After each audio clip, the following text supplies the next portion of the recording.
नमस्कार दोस्तों, ये हम लोग हिंदी और संस्कृत के रचनाओं के बारे में अध्ययन करेंगे। कह रहा है कि नल चंपू जो दमयंती का था, ये किसकी है? तो त्रिविक्रम भट्ट की है। तो ये किसकी है? तो ये त्रिविक्रम भट्ट की है। उसके बाद से कह रहा है कि मदालसा चंपू किसकी है? तो त्रिविक्रम भट्ट की है। ये भी विक्रम भट्ट की है। उसके बाद से कह रहा है कि जीवनधर चंपू, ये जीवनधर चंपू ये किसे? हरिश्चंद्र से संबंधित है। रामायण चंपू किसे संबंधित है? तो ये भोजराज से संबंधित है। और भारत चंपू ये किसे है? तो अनंत भट्ट से संबंधित है। ये किससे संबंधित है? तो ये अनंत भट्ट से संबंधित है, ये भारत चंपू। और रामायण चंपू ये भोजराज से संबंधित है, तो भारत चंपू अनंत भट्ट से संबंधित है। उसके बाद से हम लोग आगे चलेंगे। आगे क्वेश्चन कह रहा है कि यहाँ से हम लोग दर्शन ग्रंथ के बारे में अध्ययन करेंगे। तो ये कह रहा है कि सांख्य सूत्र किससे संबंधित है? तो ये सांख्य सूत्र ये कपिल से संबंधित है। किससे संबंधित है? तो ये कपिल से संबंधित है सांख्य दर्शन। उसके बाद से कह रहा है कि मीमांसा सूत्र किससे संबंधित है? ये तो जेमिनी से संबंधित है। अब वैशेषिक सूत्र कणाद से संबंधित है। और ब्रह्म सूत्र ये बद्र नारायण से संबंधित है। और योग सूत्र ये पतंजलि से संबंधित है। उसके बाद से कह रहा है कि न्याय सूत्र भाष्य किससे संबंधित है? तो न्याय सूत्र भाष्य ये वात्सायन से संबंधित है। न्याय सूत्र भाष्य किससे संबंधित है? तो ये वात्सायन से संबंधित है। और संख्यकारिका ये किससे संबंधित है? ईश्वर कृष्ण से संबंधित है संख्यकारिका। उसके बाद से कह रहा है कि मामटी टीका ये तत्व कुमुदी ये वनस्पति मिश्र से संबंधित है। वेदांत सार ये सदानंद से संबंधित है। वेदांत सार ये सदानंद से संबंधित है। तर्क भाषा ये केशव मिश्रा से संबंधित है। और तत्व चिंतामणि ये गणेश सोपाध्याय से संबंधित है। उसके बाद से कह रहा है कि यहाँ पर महत्वपूर्ण रचनाएं हैं। तो वेदांग ज्योतिष ये आचार्य लब्ध से संबंधित है। और वेदांत सार ये किसे संबंधित है? तो वेदांत सार ये किसे संबंधित है? तो सदानंद से संबंधित है। ये सदानंद से संबंधित हो जाएगा। तर्क भाषा किसे संबंधित है? ये तो केशव मिश्र से संबंधित है।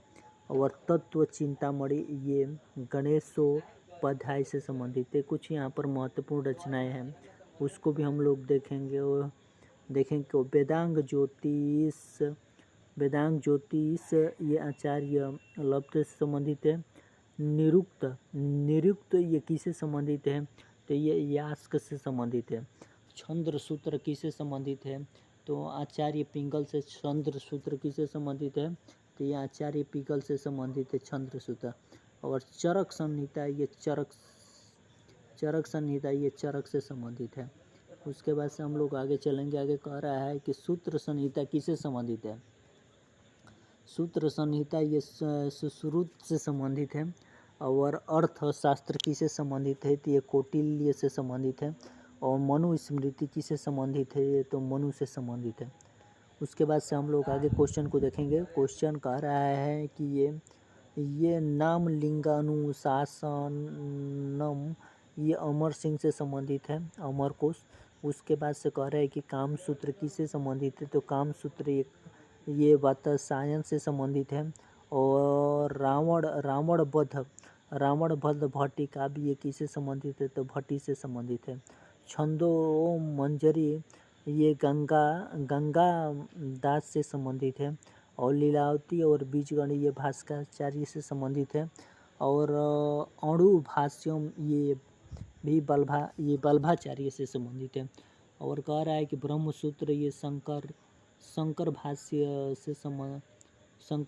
ये शंकराचार्य से संबंधित है। यहाँ पर व्याकरण के कुछ महत्वपूर्ण क्वेश्चन दिए गए हैं। कह रहा है कि अष्टाध्यायी किससे संबंधित है? तो ये पाणिनि से संबंधित है। और अणु भाष्यम ये बल्भाचार्य से संबंधित है। ब्रह्म सूत्र ये शंकरा भाष्य से संबंधित है। और अष्ट अध्याय ये पाणिनि से संबंधित है और महाभाष्यम पतंजलि से संबंधित है। सिद्धांत कौमुदी भट्टोजी दीक्षित से संबंधित है। प्रौढ़ मनोरमा ये भट्टोजी दीक्षित से संबंधित है। लिंगानुशासन ये व्याधि से संबंधित है। वाक्य पद्यम भर्तृहरि से संबंधित है। मनोरमा कुचम अर्दनम ये पंडित राज्य जगन्नाथ से संबंधित है। लघु सिद्धांत कौमुदी और मध्य सिद्धांत कौमुदी और सार सिद्धांत कौमुदी ये बरदा राज्य से संबंधित है, बरद राज्य से संबंधित है। उसके बाद से कह रहा है कि बंदे नदु शेखर ये नागेश भट्ट से संबंधित है।